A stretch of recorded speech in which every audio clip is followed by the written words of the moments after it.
j'espère que vous allez bien, que vous passez une belle journée. Je suis ravie de vous voir dans cette première vidéo YouTube.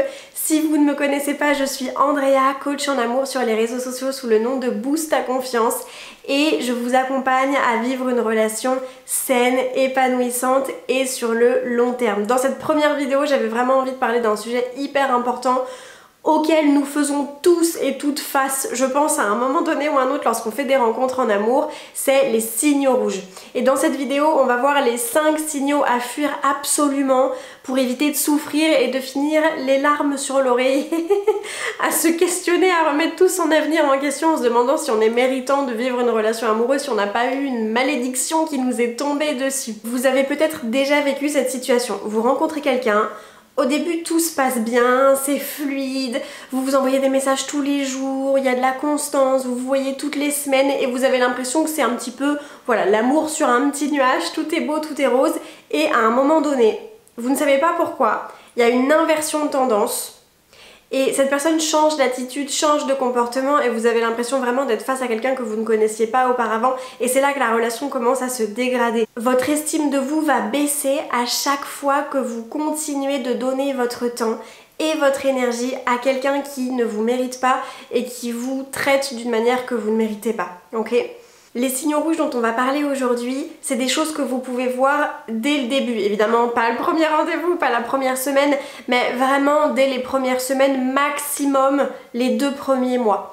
Si vous vous dites tiens ça je l'ai notifié au bout de 6 mois, c'est qu'à un moment donné on a fermé les yeux, peut-être parce qu'on s'est basé sur le potentiel, peut-être parce qu'on n'avait pas envie de voir les choses pour ce qu'elles étaient, on avait envie d'y croire, on avait envie que ça marche. Le but ici c'est que vous puissiez gagner du temps et surtout gagner en confiance en vous, faire du tri pour soit être célibataire, soit vivre quelque chose de sain et d'épanouissant sur le long terme. Avant de commencer cette vidéo, j'aimerais rappeler que ici, on est sur un contenu qui est sain, donc j'ai pas de stratégie magique, j'ai pas de technique de manipulation ou je ne sais quoi, je ne suis pas un gourou. Augmenter son estime de soi pour avoir une relation saine quand on a été déçu par le passé, qu'on a vécu des relations bancales, c'est vraiment le résultat d'un travail sur soi et j'ai pas de recette magique. Mais bon, je sais que si vous êtes là, c'est que vous êtes au-dessus de ces stratégies et que vous avez envie de voir quelque chose de sain et qui ait vraiment un impact positif sur vous finalement. Signal rouge numéro 1. Le manque de réciprocité. Quand vous rencontrez quelqu'un, généralement au début c'est assez fluide, il y a un certain feeling, une connexion, vous êtes plutôt à l'aise et vous vous donnez de manière égale. Et petit à petit, quand il y a justement ce changement de comportement de la part de l'autre, vous allez voir que cette personne donne moins et pour essayer de compenser, vous allez faire cette erreur. Vous allez donner plus que ce que la personne n'apprécie pas déjà. C'est-à-dire que vous voyez une jauge en réalité de 0 à 100 et vous vous dites étant donné qu'on n'est plus à 50-50 que maintenant cette personne me donne 10 ou 20%, je vais compenser en donnant 80%. Et c'est ici qu'on fait cette erreur parce qu'au lieu de se retirer de l'équation, au lieu de prendre conscience de sa valeur et de se dire tiens, peut-être que cette personne prend ses distances, on devrait communiquer, avoir une discussion là-dessus pour savoir ce qui se passe. Est-ce que j'ai fait quelque chose? Est-ce que cette personne a changé d'avis? Non, je vais donner plus parce que j'ai peur d'être abandonnée, j'ai peur d'être rejetée, j'ai peur de faire face à la solitude et j'ai aussi l'impression, parce que je le prends personnellement, que si cette personne s'éloigne, c'est parce que j'ai fait quelque chose, je vais essayer de corriger ça. Et ça c'est justement l'erreur à ne surtout pas faire. Quand vous voyez qu'il y a un manque de réciprocité, que cette personne vous donne de moins en moins et qu'elle prend petit à petit ses distances, la seule chose que vous devez faire dans ce cas-là, c'est avoir une discussion avec elle, voir un peu ce qu'il en est, et selon sa réponse, agir en conséquence, et parfois agir en conséquence, ça veut dire tourner les talons. Signal rouge numéro 2, le manque d'engagement. Alors ça... Lorsqu'une personne vous dit je sais pas trop ce que je recherche, on verra au feeling, moi je vois au jour le jour. Non, poubelle. Ici on parle même pas d'engagement en fait, on recherche juste quelqu'un qui veut comme nous du sérieux et j'estime que si vous regardez cette vidéo c'est parce que vous recherchez quelque chose de stable et sur le long terme. Une relation bancale on peut la trouver à tous les coins de rue mais ici on veut vraiment trouver quelque chose qui soit sain et qui vous permette vous de vous sentir en sécurité émotionnelle et de vous sentir épanoui et c'est comme ça que vous pourrez rayonner à travers la relation et qu'il y aura un certain équilibre. Lorsque la personne ne veut pas s'engager, le but n'est pas d'essayer de lui prouver que l'amour peut être beau, qu'avec vous ce sera différent de ce qu'elle a vécu avec les autres, que vous allez changer sa perception. En fait, vous essayez de négocier une relation avec vous. Et c'est horrible. Vous essayez de vous vendre. Alors je sais bien que quand on parle de séduction, effectivement, au début, dans la phase de découverte, on essaye de se plaire, on met en avant nos atouts, on essaye de se mettre en valeur. C'est humain, c'est pas de la manipulation, c'est ce qu'on fait tous dans la phase de séduction. S'il y a bien une chose que vous devez éviter de faire, c'est d'essayer de prouver à cette personne qu'elle devrait être en couple avec vous. Vous imaginez, vous êtes en train d'essayer de convaincre quelqu'un qu'être en couple avec vous, c'est plutôt sympa. On n'est pas en train de négocier un deal. Si vous êtes au travail et que vous êtes en pleine négociation d'un super contrat qui va vous rapporter énormément d'argent ou des bénéfices autres que sais-je, très très bien. Oui, là on y va.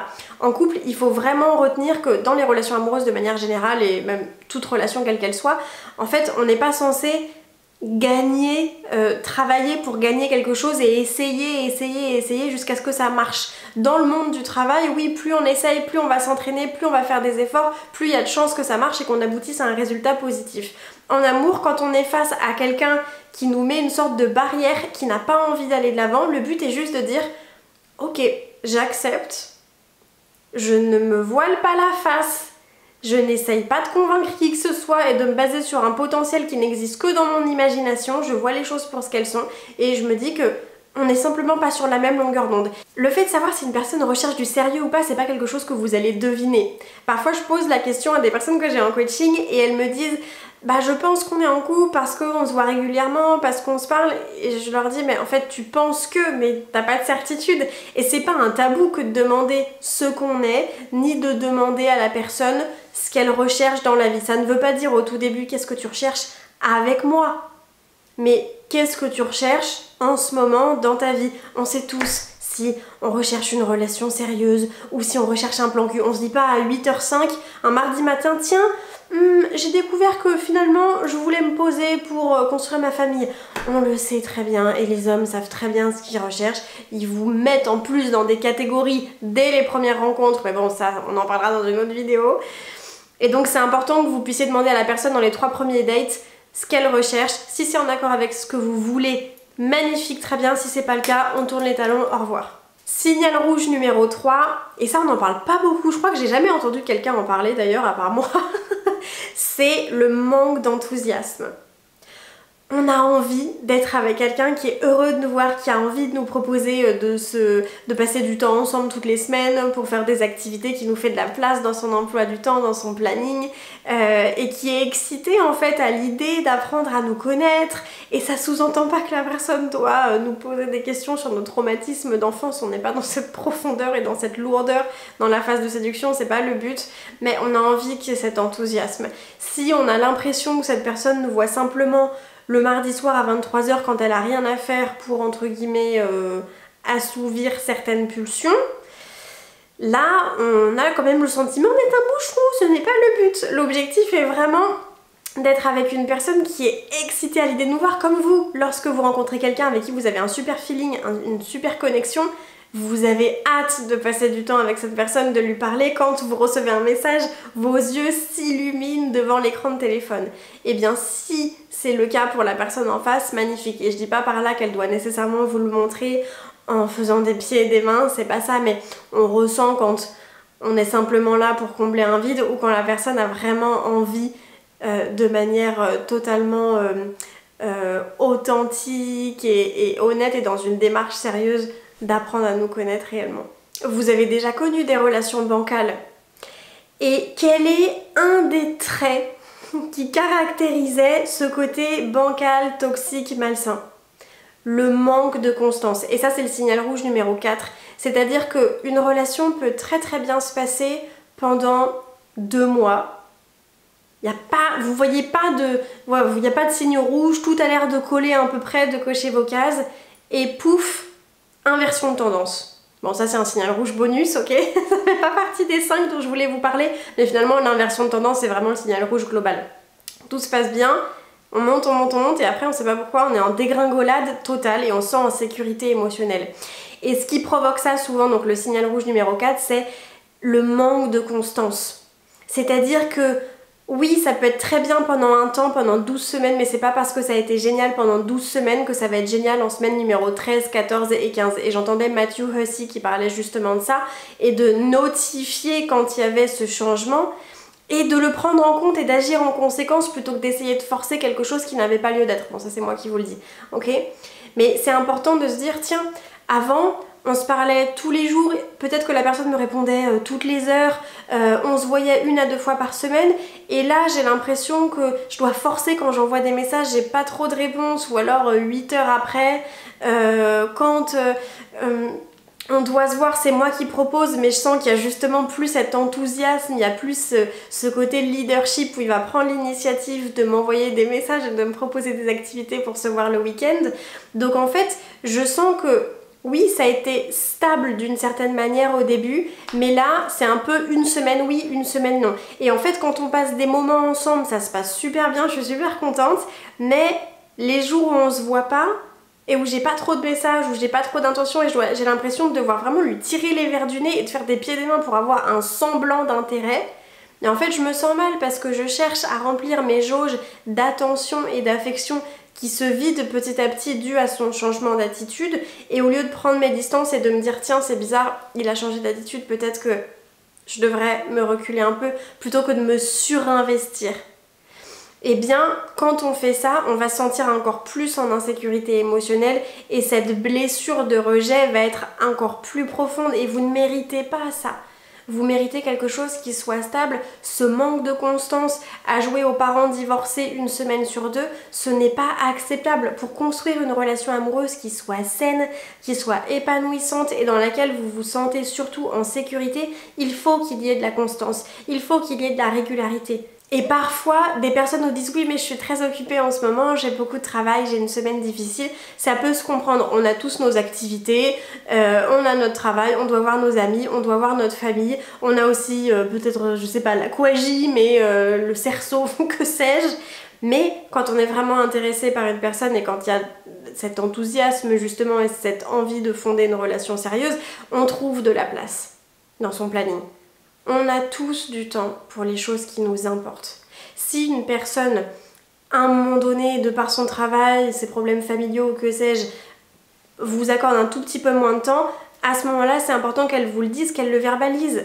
C'est pas si compliqué et on envoie un message de son côté comme du vôtre.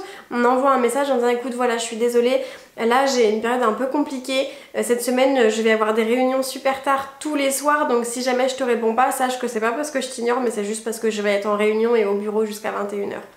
Et là on comprend. Par contre attention, c'est là qu'il faut être dans le juste équilibre. Si une personne commence à vous dire, c'est les débuts de la relation, donc les 3 premiers mois, finalement je sais pas si je suis prêt, j'ai beaucoup de problèmes familiaux, au niveau du travail je suis occupée aussi, et tatati tatata. Finalement il y a tout un tas d'excuses qui n'existaient pas au début de la relation, qui commencent à prendre place un petit peu et vous vous dites c'est bizarre parce qu'on n'est plus trop sur la même dynamique, il y a toujours un truc qui va pas et ça ne dure pas qu'1 semaine, ça dure dans le temps, c'est-à-dire qu'il y a eu un avant et un après.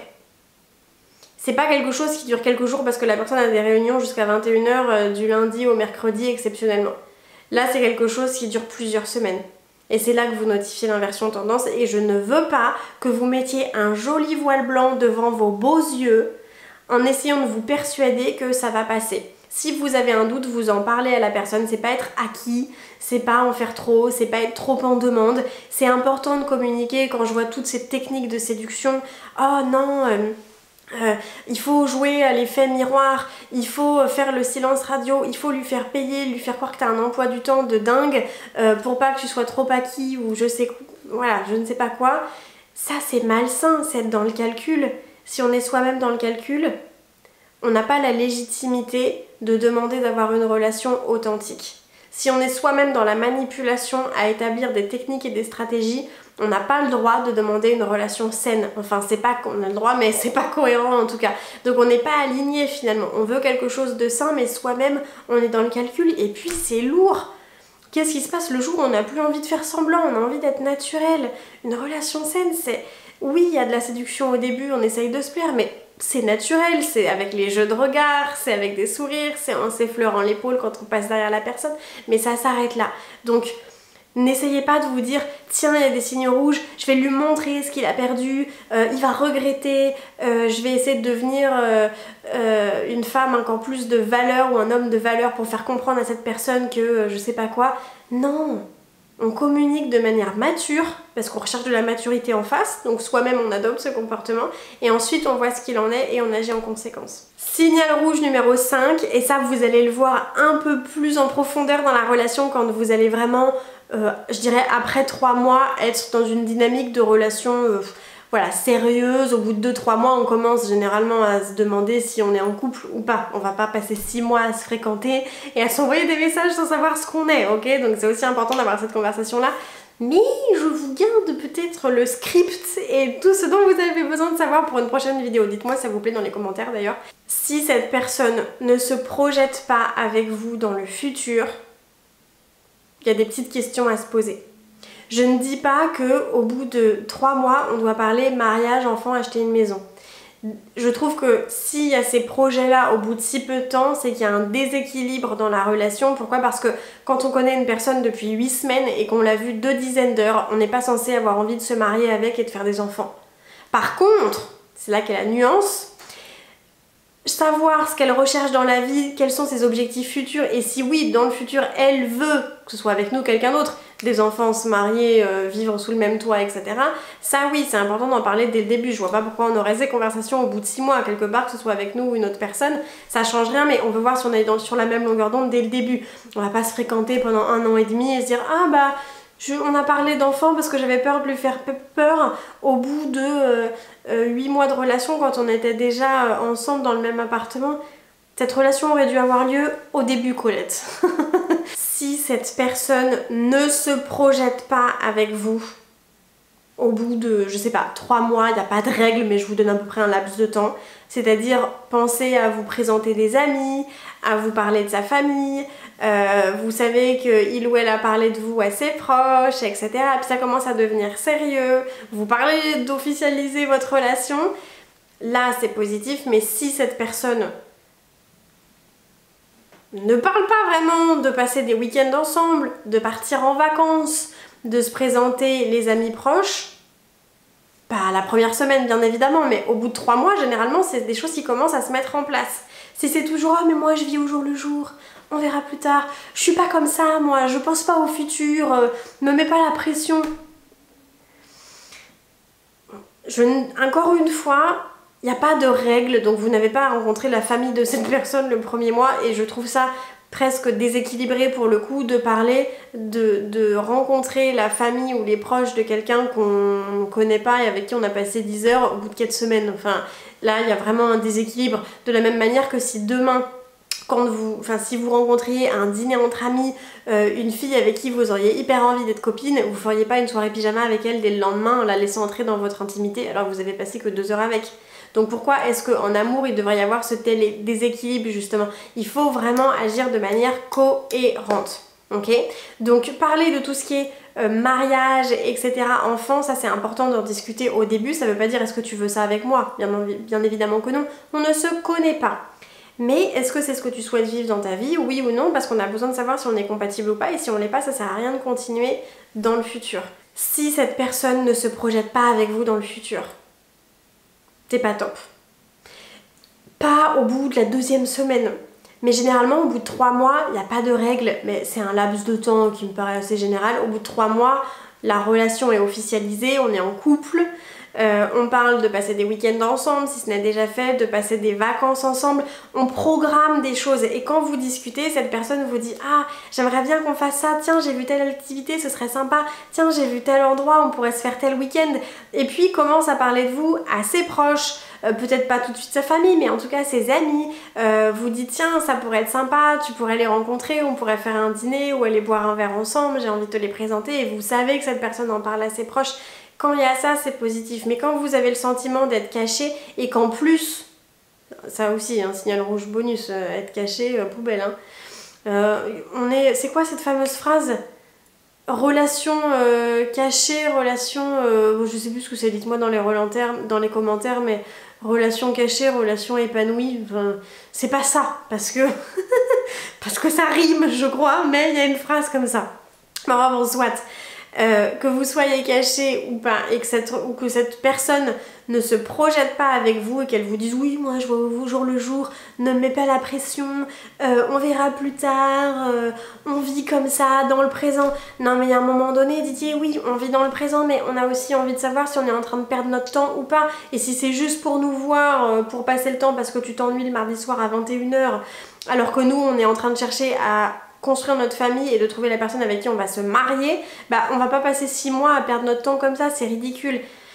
La plupart du temps, ces signes rouges, même si vous n'aviez pas cette liste là que je viens de vous décrire, vous les sentez et vous les voyez parce que vous ne vous sentez pas très à l'aise, vous vous posez beaucoup de questions.